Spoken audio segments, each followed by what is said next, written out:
Houston. Say again, please. Houston, we've had a problem. Hey there folks, welcome you all to yet another vlog of mine. Another Friday has crept up on us once again. Flagons up to you all. If you haven't got one of these yet, get one now. Hey, flat caps are back, people. We've had baseball caps through the summer and the flat caps make their way back in the winter.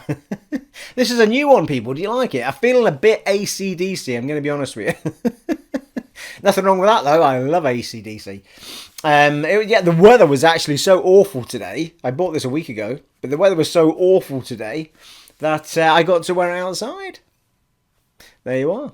Anyway, flagons up to you all. We have one major topic, and that is all we have, although I might spraff on a little bit about what I've been doing game-wise, but it's the same as last week. And it is The Last of Us 2. Finally has a release date, has a brand new trailer. Actually, there's two videos to talk about. One's a trailer with the release date on it, and the other video is them talking about that they have a demo that certain press people have been able to play, and it's about 2 to 3 hours long, which is, according to them, a tiny fraction of the game. So what I've done is I'm going to put this down. I'm going to have another sip of this, then I'm going to put it down. I am a little bit ahead of myself, people. Normally, I talk to you when I'm having my first beer. I've had a couple of beers now, but that's only because I wanted to do this video in a way that kind of represented what they'd released video-wise. So they have the main trailer, and then they have this second video, and the second video is the people at Naughty Dog talking about this demo that they've given to the press people, whoever they are, the special folk that get to play 2 to 3 hours of it. I'm kind of glad that I'm not one of those people, because I don't mind seeing droplets of release, like, you know, a minute of a montage of what's going on. But I don't like seeing too much of a game, especially a game I love as deeply as this, because I feel like when I actually play it, it kind of takes away from it a little bit. Anyway, so the format I've gone with is that I decided to do... We've done this in a couple of... Well, I did it for the Jedi Fallen Order, where I talk over the video. So this is why I'm a little bit later in actually recording, because I decided to... I've watched the trailer I watched the trailer twice, the day it was released, just to get a vibe for it. But I hadn't watched it like with proper headphones on and getting soaked into it. So what you're hearing now, as we go over to my talk through of the main trailer, with the release date on it, is me listening to it for the first time with massive headphones. Well, not massive headphones. Massive headphones! With a proper pair of my Sony... Well, hang on, wait, I'll show you. With these on, people. So I had these on. They've got proper good bass, these as well. They're really good. I use them. Actually, I don't use them for gaming. They're for music and such like. I have my Turtle Beaches for the gaming side of things. But it sounded amazing, the trailer, in those headphones. So what you're about to see is me watching the trailer for the third time. And there's been a day's gap since I watched it the first two times, because it was on, 2 days. It was Tuesday, wasn't it? So it's been a couple of days since I watched it the first two times, and this is me kind of watching it again with the proper vibes going on. So let us go and take a look at that, and then we will come back and we'll talk about it a bit more. The vibes, people, the vibes! How would you rate our kiss from last night? Aye. Budding love once again for young Ellie. Didn't end so well the first time, sadly. Sadly, I'm not sure it's going to end particularly well this time, but anyway. I love this whole Western vibe they've got going on in Jackson, which is where they are. You all know the drill. Run your routes. To Jacksonville. Jacksonville. Mark your logbooks. Interesting. I like the fact they're out together hunting, and she's not just sort of a story piece in the village. Spores floating around all over the place. Ellie and Dina on the prowl. Clickers. You come back. Oh, the vibe from the first one's still there, isn't it? Dina, where are you? Oh.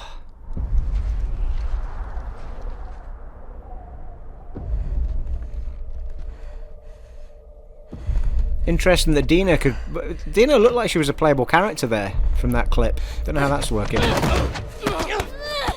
off me! Please stop!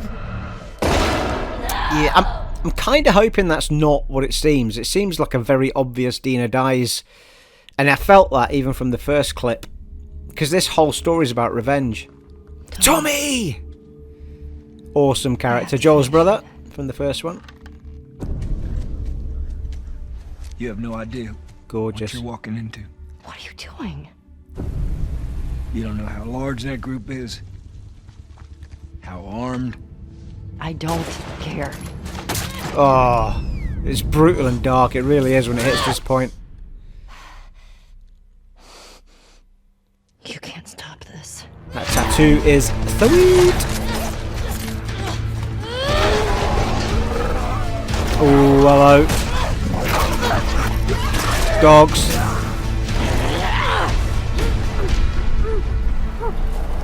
Oh, at this point I was like, oh, let it be him, let it be him, please let it be him. What the hell are you doing here? Yes! You think I'd let you do this on your own? Joel's back, baby. Have it. Super stoked, people. Super stoked.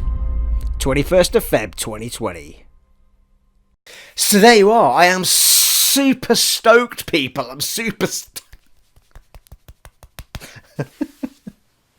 I'm so stoked. Alright, I just want it now. You know what I mean? Like the only concern I have about this game is like the first game it was a journey. Like it was a whole, like Ellie had this thing where, well, she's infected. She's the only person that's infected that isn't turning into a monster. Like she had what they believed is the answer to a cure or a fix or whatever, whatever you want to call it.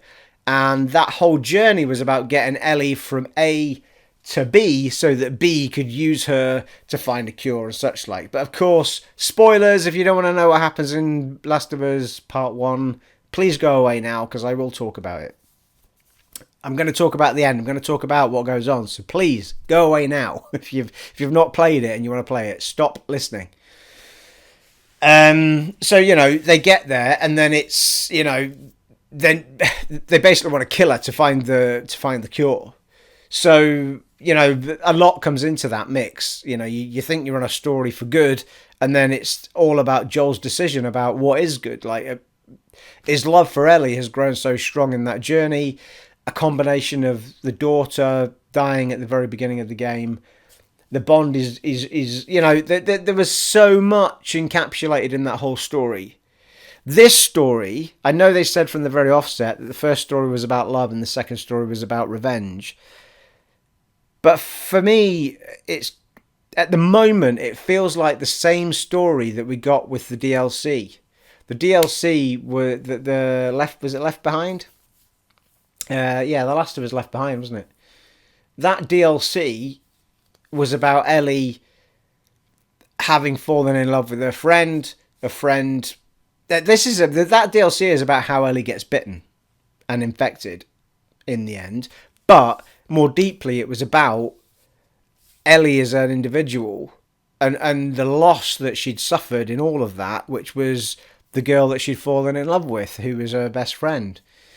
And we're back now in a story that looks like it is Ellie has fallen in love with her best friend, and in that particular trailer, you don't see it, but what possible revenge is there if it's not about her being killed? And I feel like they've given away a little bit too much there, but, I'm walking into that game now feeling like, well, she's dead, so I'm going to be on the hunt for all the people that killed her. And there's only and much as that, this game is going to be absolutely amazing, right? There is no doubt in my mind that this game is going to be a vast improvement gameplay-wise on what we had before, and there's no doubt in my mind that this game is going to hook me in, use the word hook again, hook, line, and sinker. I'm going to be there, and I'm going to love it, and I'm going to give it... I'm jumping the gun, but everything I'm seeing, I'm going to be giving it 10s out of 10s and all the rest of it. But the little concern I have is that because it's about just revenge, it doesn't have any depth. Like, it's simply Ellie needs to go to that place and kill all of those people. And for me, it just kind of lacks a little bit of depth on that level, because we've already been down that kind of road before.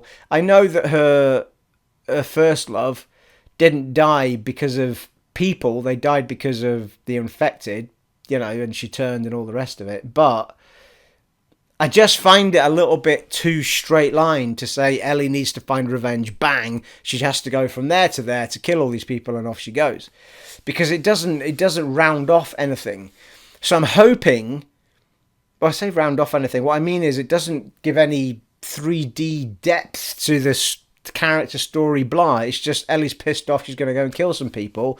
And then the journey of that, we're going to be killing some monsters as well, you know, infected. I just hope there's more to it than that. I hope there's a bit more girth to the story as opposed to this straight line of revenge. And I'm sure Naughty Dog have never let us down in this regard. So I feel, although I feel concerned, I feel quite strongly about the fact that they will give that to me. They will give me some depth to what's going on, as well as the straight line to revenge. So, you know. Anyway, so what I did was, for the second part of this video, let me have a sip. You know I'd buy you one, people. You know I would. You all know me. It's a damn good reason I'm wearing this flat cap as well, you know. In the trailer, we see that Joel is back, and that is just... I was so stoked. You would have heard me on the video. You know, I should have grown a beard for it, really. Well, I've been down that road. I can kind of grow it here, but I don't quite... it doesn't quite meet. Maybe I need to give it about 3 years before I'll get something up here. But anyway, we digress, people. We have no... So what I've done is, by the time you see this, I'm going to have taken the second video, which is, well, it's called, I'm going to tell you now. It's called Inside the Demo. And there's, the demo itself has, you kind of land at the beginning of the game and you play as Ellie and Dina. And then at some point during that hour, you then jump into much further in the game where Ellie's on this revenge story in a dark place and what have you. So there's two segments to what's going on. So what I've done is that particular video has, you know, Neil Druckmann and other people talking about what's going on in the demo, intersected with gameplay footage. So when you see this behind me as I'm talking about it, you'll get me having edited out that video so you can just see what's going on with the gameplay footage itself. The thing is, I didn't want to do another talk over, because it's me talking over people talking about the game, and it's all a bit much to take in, I think. So, you know, I could have done it that way, but I don't think it would have worked. Me talking over people talking over a game is not good. Nobody wants that, people, you know. Anywho, shall we crack in? So you'll get a montage of the gameplay footage from that, which actually, to be fair, gives you a lot more than the gameplay footage that we got in the actual trailer, the second trailer. So I tell you what I'm going to do, actually, because we're not feeling old enough with the flat cap on. Whew, people, God's sake, God, that was clarity. Out of the blue, that was. Right, here we go. So, anyway, yeah, so I'm going to rattle through, because this is what I'm about to read through is what they're talking about. The bits I've lopped out is what they were talking about to do with this footage. So, you know, it kicked off with Neil Druckmann talking about, this is the first time they've shown anything in a year and a half. So the last time we saw any footage, or they showed us anything teaser-wise, was a year and a half ago at E3. And we get this... Why did I jump straight to that?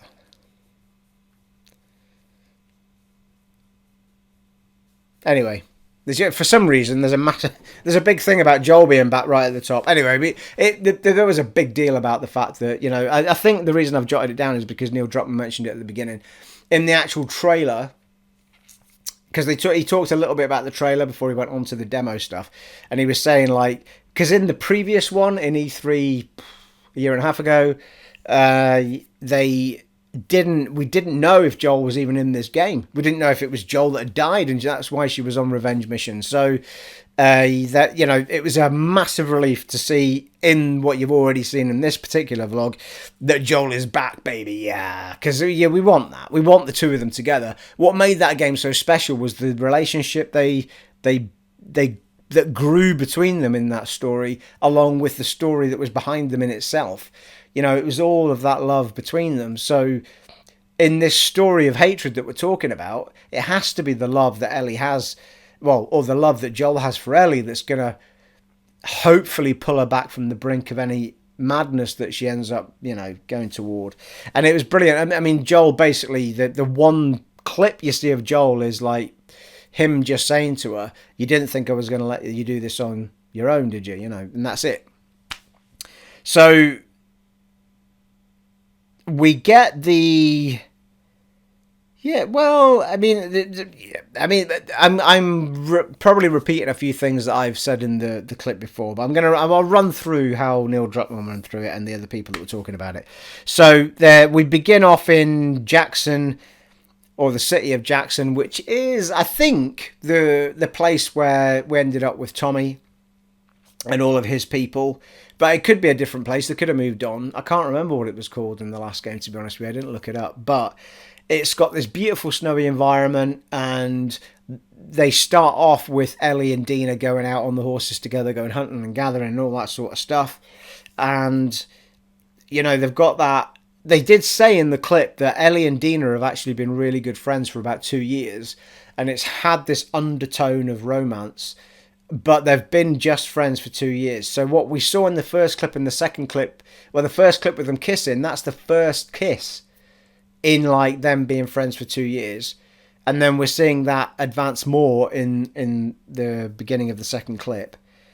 And I like the fact that Ellie and Dina were out there. What interested me was that Dina seemed to be playable. Like, there was a clip with her aiming at the clicker, and it seemed to be that that wasn't a cutscene, because you could see the bullets in the corner. So I'm not sure how does that work? Like, at some point it has to give you control of Dina story-wise to make that happen, or dare I say it, because I don't want to, because I really don't want it, is co-op.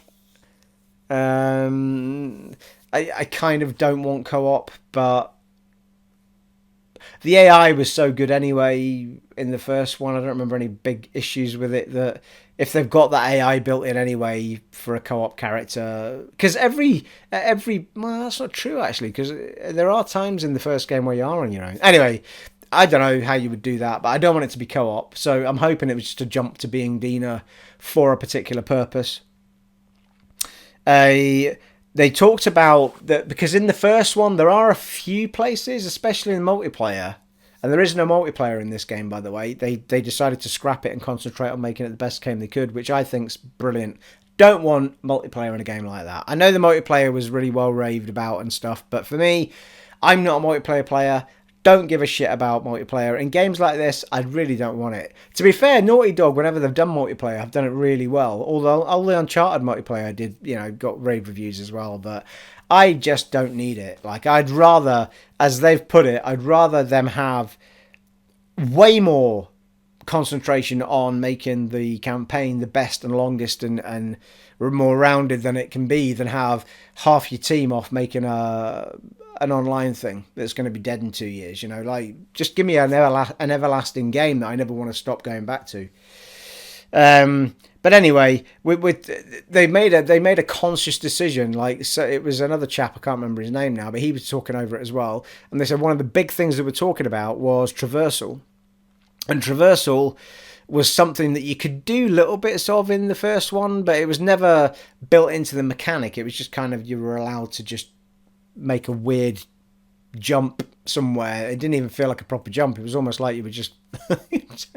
But anyway, they've got proper traversals, so Ellie can actually jump properly. She can climb properly. She can move around on a vertical scale properly without having to, without it being clumsy and such like, which makes the areas more interesting. It makes you don't have to look for stairs and all that sort of stuff all of the time. In battles, you should always be looking up and down as much as left and right, so you can move around all over the place and surprise enemies and stuff. So they've made a big deal out of it being, a vertical and horizontal platform to be conquering the whatever enemies you're facing, be it the infected or humans. So I'm really stoked for that, because the minute you make something up and down as much as along is more interesting. It makes environments far more interesting. It made ages ago, it was a completely different game. It was Titanfall 1 actually was more interesting playing on a multiplayer level, which I didn't do for long because I'm not a multiplayer player, but it made it more interesting than COD because you were able to jump up, you were able to hover, jump over. Your whole area became more interesting because they were able to build something more interesting, because it wasn't just about running around different holes and loops and tunnels and blah. And I think, to some extent, other games, Destiny and such like, have made great examples of that as well. So I'm really stoked that we've got that depth, and it's not a surprise really. I mean, they're going to throw in all of the, because the sneaking around has also got far more interesting, because they've kind of thrown a little bit of Uncharted insofar as you can hide in the undergrowth and sneak about far easier, go under vehicles, go on top of vehicles. It's just all over the place. You've got so many options. So, and talking of which, we've also got dodge attacks, which wasn't there before. So if something comes swinging at you, if you're quick enough, you can dodge out the way, you can riposte to that. You can have proper melee combat that you can get out of if you know what you're doing and you're quick enough about it, which is really interesting as well, because there's certain enemies which will, I think, get to, I can't remember where it is in the list, but there's certain enemies where that comes in well handy. And there's also something called squeeze throughs, where you can look at gaps in walls and all that sort of stuff and go, oh, can it, not just on the level of, we know Naughty Dog have put squeeze throughs on where, in a game, it's like, in order to progress through the campaign, you have to go through this crack in the wall. We've seen that.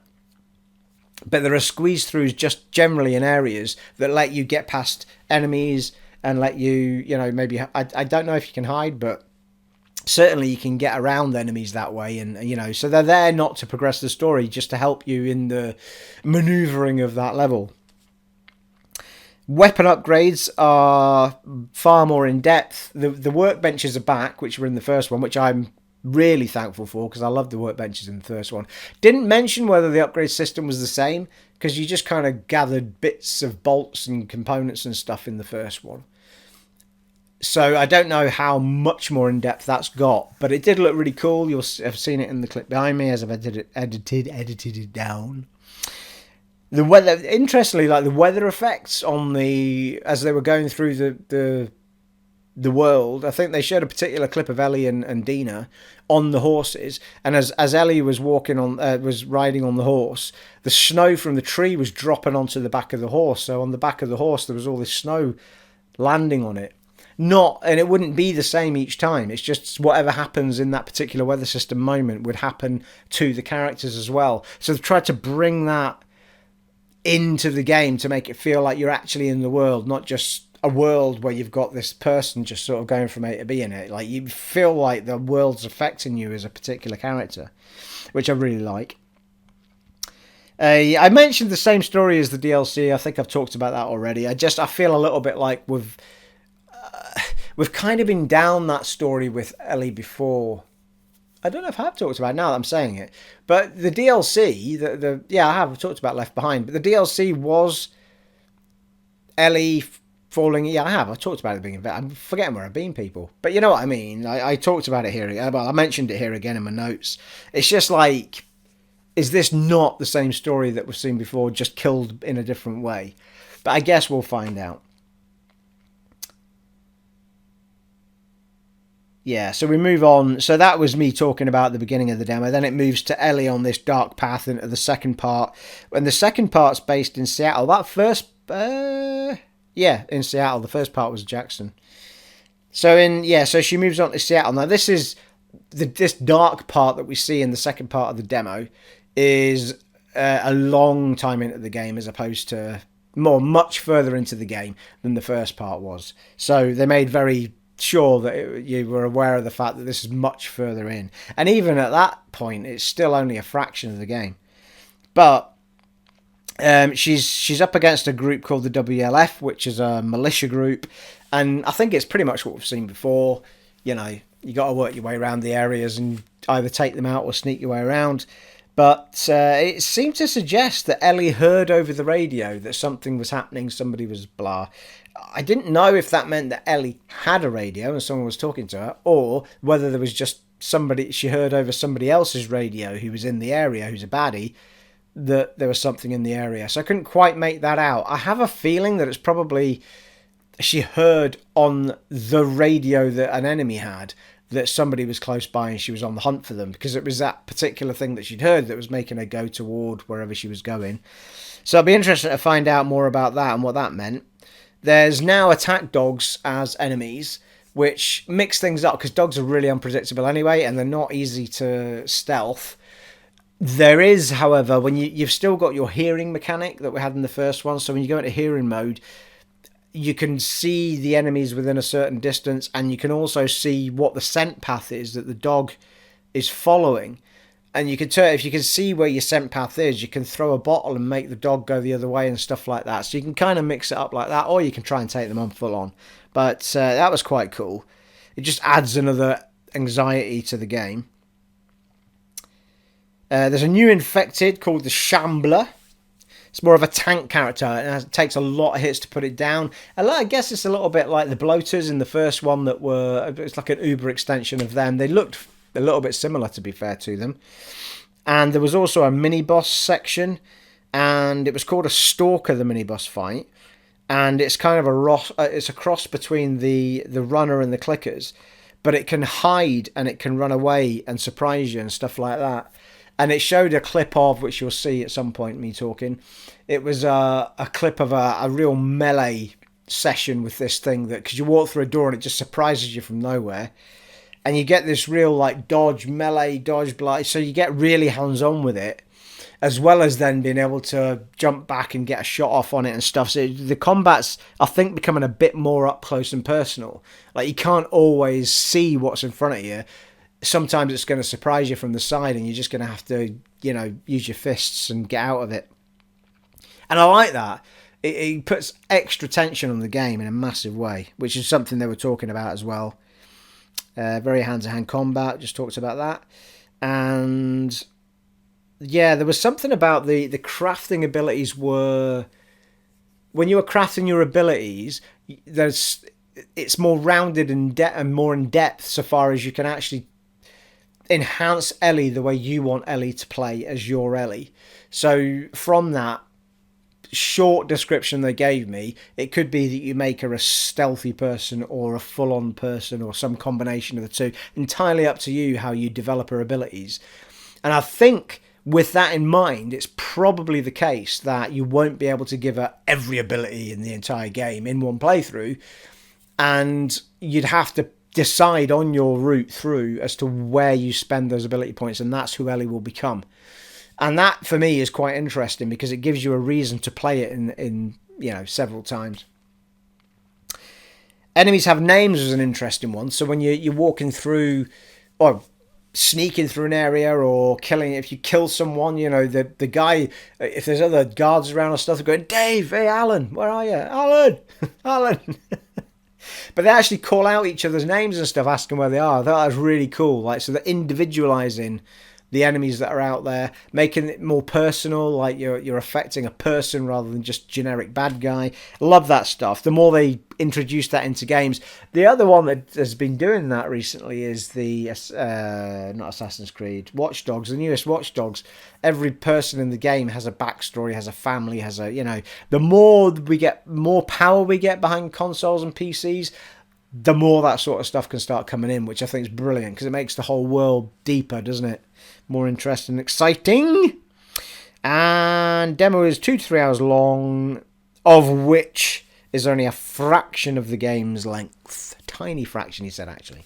So I think we're looking at probably about 20 hours minimum of a campaign, I would think. So we'll see. The first one was decent. The first one was about 12 hours, I think. But this may be way bigger because I think they've gone much more open world than they did in the first one. And there you are. Release date is 21st of February 2020, people. I am uber stoked. I really am. Like, I couldn't be more stoked. The only way I could be more stoked is if I put my headphones back on and watched it all over again right now. Might just spend my entire night doing all that again. So there you are. I think that probably wraps it up for The Last of Us, but I'm really stoked about it. I've got a few concerns about the story, but hey, you know, I loved the first one so much. I wouldn't be human if I didn't have some concerns. You know, sequels, outside of The Empire Strikes Back, I think sequels are always a dangerous place to be. But if anybody nails it, it'll be Naughty Dog. You know, give me a game that has not been on the money with Naughty Dog. It's brilliant. Every time they do something, it's better. You know, Uncharted 2 was better than Uncharted 1. Uncharted 3, for me, was better than Uncharted 2. I know a lot of people put 2 up there, but I you know, every time they've done a game, I've found it better. So I have utter faith, especially in Neil Druckmann. I think he's a amazing guy. He knows exactly what he's doing. He does something because he has the utmost love for it, and you know, he doesn't do stuff. He's a creative being, you can just tell. And he doesn't do stuff just for the sake of making a game or, you know, cashing in on something. He does it because he has an absolute passion about taking it forward. So I think we'll be okay. There you are. My week this week is pretty much as it was when I talked to you last week. I've been, although I haven't touched Control, only because I've been absolutely hammering Gears. So I've been playing Gears with Johnny Boy online on the co-op mode, and I've also been doing a brand new playthrough from the beginning on just single player. And the reason I did that was, I can't remember if I mentioned this last week, but the reason I did it was because there was a couple of, pretty sure I did mention it, but there was a couple of acts, levels, blah, that I'd inadvertently done on intermediate instead of on experienced, and I want to get the trophy for doing it on experienced. So I was just going to do those acts again, and I thought, you know what, I want to play it through to see what's happening with Kate and all these visions and stuff she's having, which I'm pretty sure I mentioned last week. But that's going really well, so I'm really enjoying playing with John co-op, and I'm equally enjoying just doing it on my own because I kind of feel like I can soak up more of what's going on my own. So it's been great. I've just been all gears this week, which is, you know, not what you guys want to hear because you love me playing the RPGs, but, you know. But there you are. And we are still, at the moment, not doing any Let's Play stuff until I get the buzz for it again, and we're sticking with all of this fine stuff, you know. Right. Well, there you are. That's all I have, people. That's all I have. I hope you enjoyed that. I hope it's brought my insight to what I've seen this week and what I've seen before with The Last of Us. This is basically a Last of Us vlog. I'm not going to make any two bones about it, people. If you follow me, if you follow my channel for any length of time, you'll know that The Last of Us is quite possibly my favourite game of all time. So it made sense to absolutely do a video that was all about what's coming in The Last of Us Part 2. I'm uber stoked, people. I could not be more excited. I could not. It has been an honour and a privilege serving for you once again in this vlog of mine, and I shall see you all next time. Take it easy, folks. Bye.